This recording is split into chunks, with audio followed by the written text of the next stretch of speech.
안녕하십니까. 김민수의 빨간펜 시간입니다. 오늘은 잘 버티던 시장이 또 미국발 충격에 또 허덕이는 상황들입니다. 그런 쪽에서 일단 추가적으로 어떤 지금 코스피 지수 한 2,300선, 코스닥 800선 쪽에서 어느 정도 견조하게 모습을 보일 것인가 이런 부분들과 함께 오늘은 또 코스닥 시장에 대한 전반적인 사항들 한번 점검해보고 어떤 중소형주 관련된 전략들 한번 짜보도록 하겠습니다. 일단 가장 먼저 눈여겨보실 수 있는 부분들이 코스닥 시장 일단 가장 좀 짜증나고 답답했던 게 지지난주부터 나왔던 변화였죠. 어떻게 보면 반등 시도하다가 계속 한 거의 9거래일 정도 연속으로 쭉 밀리다 보니까 시장이 왜 이래 하면서 여러 가지 어떤 변화에 대해서 많이 좀 찾아보셨을 걸로 보여지고 있는데요.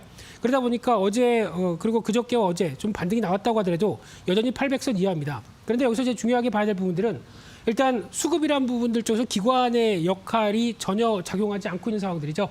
계속 한 5월달 이후부터 계속 팔기 시작합니다. 그래서 거의 지금 코스닥이 오르고는 또 어떻게 보면 흔들리는 것 간에 흔들릴 때는 더 많이 파네요. 그러다 보니까 매도 주체로 강하게 나온 쪽에 대한 부담들이 상당히 크다고 봐야 될 것 같고요. 그런 와중에 일단 저희가 기술적 지표로 쓰는 것 중에 하나 이격도가 있는데요.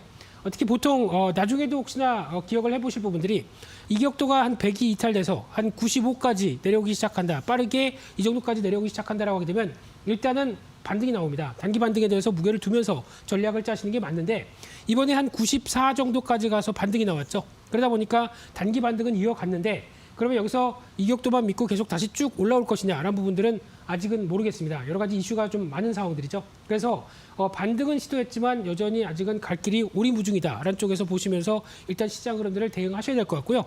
그런 쪽으로 보게 되면 일단 앞서 말씀드린 쪽으로 기관 매도세가 집중됐다라는 쪽이 일단 지금 시장의 가장 수급에 대한 부담감이라고 보시면 될 것 같고요. 게다가 또 중요하게 봐야 될 부분들이 일단 지금 지수와 함께 거의 똑같이 기관들이 매도했다는 관점 쪽에서 어떤 지수를 끌어들인 주체다라고도 볼 수 있는 상황들인데 그러면 이제 기관을 빼고 외국인들을 볼까요? 연기금도 뭐 거의 매도세로 일관되는 흐름인데 약 한 10월 중순부터는 그래도 외국인들의 매도세가 좀 들어오고 있습니다. 그래서 코스닥 시장을 약간 개인과 함께 받쳐주는 역할을 했었는데 아직 이 부분에 대해서 본격적으로 약 한 뭐 3천억 정도 어떤 이번 달 들어서 들어온 걸로 보여지고 있는데 시장의 변화를 끌 것인가에 대해서는 마찬가지로 어떤 폭이 가파르게 늘어나는 부분이 아니기 때문에 일단 어느 정도 방어하는 정도 특히 환율이겠죠. 환율에 대한 변화와 함께 코스닥 시장이 단기적으로 급락하다 보니까 그에 따라서 선제적으로 들어왔던 부분들이 높은데 이를 아직 또 끌겠다라고 하기에는 외국인들의 입장도 아직은 좀 더 확인해야 되겠죠. 그런 쪽으로 보게 되면은 일단 또 하나 눈여겨볼 수 있는 게 그러면 지금 시장의 주체적인 흐름을 봤을 때 개인이겠죠. 그럼 개인의 매수의 힘이 어디 있느냐라고 봤을 때 신용잔고와 고객 예탁금 추이를 보면서 코스닥과 관련된 상황들을 지켜보게 되면 지난번에도 한번 말씀드렸지만은 코스닥 지수와 그리고 또 신용잔고가 어떻게 보면은 데드 크로스가 나는 부분들 같은 경우는 좀 주의하자라고 말씀드렸죠. 그러니까 즉 지수는 하락하는데 신용잔고가 그대로 있거나 오히려 더 올라간다라고 하게 되면 이 부분은 어떻게 보면 시장에서 단기적으로 충격이나 압박이 나올 수 있다는 부분들이 지금 몇 차례 확인이 됐던 상황들이죠. 그러다 보니까 이번에도 또 똑같이 신용잔고가 그대로 유지가 되면서 지수만 밀렸다라고 하게 되면 이에 따른 압박들이 그대로 또 시장에 나왔다라는 부분들이 아무래도 영향을 끼쳤다고 봐야 될 것 같고요. 여전히 지금 기준으로 보게 되면 약간 8조 5천억대 정도 코스닥 시장의 신용잔고인데 코스피가 8조 원대입니다. 그러다 보니까 상대적으로 좀 높죠. 이에 따른 부담들도 있다는 점을 염두하시면서 일단 지금 본격적으로 공격적으로 한 800선이니까 주식 사야 되겠다라고 하기에는 아직은 수급에 대한 부담이 조금 더 있다는 점들 염두하셨으면 좋겠고요. 마찬가지로 예탁금 추이를 보게 되면 최근 들어서 시장에서 매수가 들어오는 부분들의 흐름이 확인되다 보니까 예탁금도 주는데 일단 더 보강은 잘 안 됩니다. 약간 고점에서 지금 계속 밀리고 있는 추세죠. 그러다 보니까 아직까지는 뭐 50조 원대 이상이다라고 볼 수 있는 상황이지만 여전히 어떤 동력들은 살짝 좀 떨어져 있는 상황 쪽에서 개인들도 관망하는 추세가 높다는 점으로 봤을 때는 어떤 시장의 어떤 또 하나의 매수 주체라고 볼 수 있는 개인들도 약간 여러 가지 쪽으로 봤었을 때는 지금 관망이 조금 더 우위하지 않을까라는 전략적으로 보시는 게 맞다고 봐야 될 것 같고요. 그런 흐름으로 봤을 때 지금 같은 변화들은 일단 기존의 어떤 월봉의 추이를 보게 되면 어느 정도 코스닥 시장이 4분기에 취약하다는 부분들이 다 반영이 되고 있습니다. 대표적으로 2015년도 또 어느 정도 출렁출렁했던 모습들이 나왔고요. 2016년도 마찬가지고 특히 2017년도는 반도체 관련된 업황들이 상대적으로 좋다 보니까 긍정적으로 나왔지만은 저희가 악몽의 어떤 시장이 하나가 있었죠. 2018년도 상대적으로 강하게 어떤 압박이 나오다 보니까 이때 계좌 손실 보신 분들이 상당히 많은 걸로 보여지고 있는데 그런 변화와 함께 또 올해 같은 경우도 여지없이 또 지금 시장에서 고점 이후에 나오는 특히 많이 올랐기 때문에 나왔다는 부분들은 인정할 수는 있겠지만은 여전히 이런 4분기 되면은 항상 코스닥 시장, 중소형 시장이 위축이 됐었다. 물론 대주주 양도세 이슈와 관련된 쪽에 대한 부분들도 있겠지만은 여전히 이런 부분들이 지금까지 패턴이었다고 봐야 될 것 같고요. 그럼 지난 수익률과 함께 한번 비교를 해볼까요? 지금 흐름을 보게 되면은 4분기 같은 경우 여전히 2010년도부터 쭉 보시게 되면은 초과했던 적이 약간 2018년도 한 해 빼고는 모두 다 좀 부진했던 모습들이 상당히 많이 나오고 있는 상황들이죠. 그러다 보니까 일단 가장 좋은 전략은 중소형주 쪽에서 약간 2분기에서 3분기로 넘어갈 때 일단 많이 오른 종목들은 정리하고 챙기는 전략들이 가장 좋은데 혹시나 이번엔 다르지 않을까라는 관점 쪽에서 기다렸다가 이번에도 역시나구나라는 관점들이 나오고 있는 상황들인데요.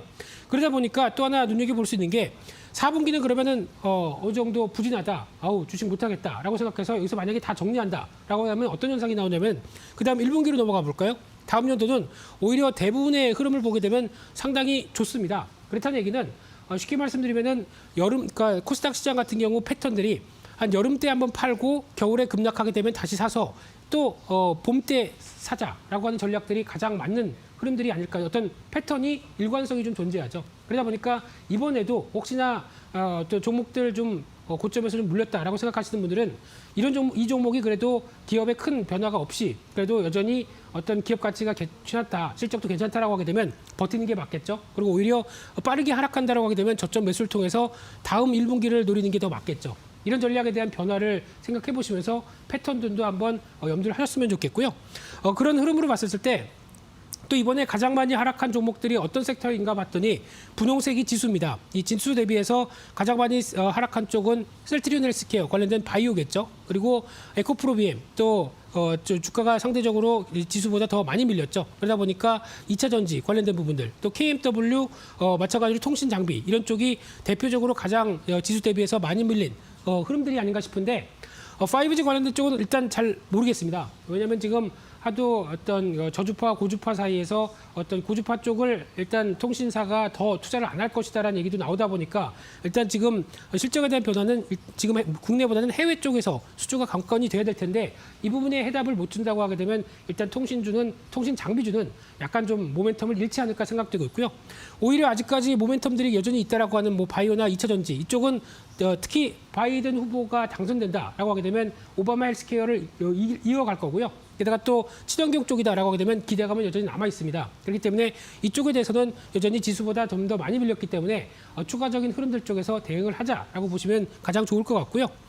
그런 흐름으로 봤을 때 지금 전략을 한번 짜보게 되면 코스닥 기술적인 부분들 솔직히 뭐 투자 심리가 한 번 기울면은 또 우르르 무너지는 경향이 있기 때문에 이에 따라서 기술적인 분석이 맞을지 않을지는 모르겠습니다만 그래도 어떤 저항과 관련된 부분들의 측면들을 보게 되면 일단 지금 810선 정도는 중기적인 저항권 쪽, 특히 박스권의 지난 이탈을 한 뒤로 나오는 대표적인 저항이라고 생각됩니다. 그렇기 때문에 이 부분은 눈여겨보셨으면 좋겠고요. 1차로는 770선, 2차로는 730선 정도가 어느 정도 좀 지지권이 아닐까라는 관점 쪽에서 일단 추가적으로 흔들릴 때 계속 대응을 하자는 관점 쪽에서 어느 정도 적극적인 전략보다는 시장의 흔들림을 이용해야겠다라고 보시면 될 것 같고요. 그런 쪽에서 봤었을 때는 일단 지금은 아직까지는 좀 관망이 좀 바람직하겠다라는 쪽에서 한 황금 비율이죠. 한 38.2% 정도가 720선 정도. 그리고 또 기관 수급이나 신용 잔고 확인하자. 하지만은 오히려 선별적인 바이오라든가 친환경 쪽은 여전히 아직까지는 모멘텀이 남아 있기 때문에 추가로 낙폭이 커지게 되면 그때는 대응하자라는 관점과 함께 반도체 섹터까지 관심 있게 보시면서 대응하셨으면 좋겠고요. 그런 쪽으로 봤었을 때 종목을 두 가지를 한번 살펴보게 되면 삼강 M&T죠. 이 종목도 소개드리고 상당히 많이 올랐다가 최근에 조정이 나오고 있는데 이런 부분 같은 경우도 내년 실적의 흐름들까지도 괜찮다라고 하게 되면 목표가는 한 2만 원대를 보시면서 대응한 전략들이 좋을 것 같고요. 두 번째로는 동진세미캠입니다. 이 회사도 포토레지스트리 국산화의 어떤 효과가 이제 본격적으로 나오면서 태양광 관련된 쪽도 기대감이 높죠. 그래서 한 단계 많이 빠진 만큼 레벨업은 시도할 수 있겠다는 관점 쪽에서 한 번쯤 찾아봐야 할 종목이라고 생각이 들고 있습니다. 그래서 오늘은 어떤 코스닥 시장의 여러 가지 동향과 함께 앞으로에 대한 전략도 찾아봤는데요. 너무 마음을 급하게 가지지 마시고 약간 현금을 비중을 활용하는 그런 쪽에 대한 전략들을 좀 더 챙겨보시는 게 좋겠다. 이렇게 말씀드리겠습니다. 그래서 오늘 준비한 내용들은 여기까지 해서 말씀드리고요. 또 내일 찾아뵙겠습니다. 감사합니다.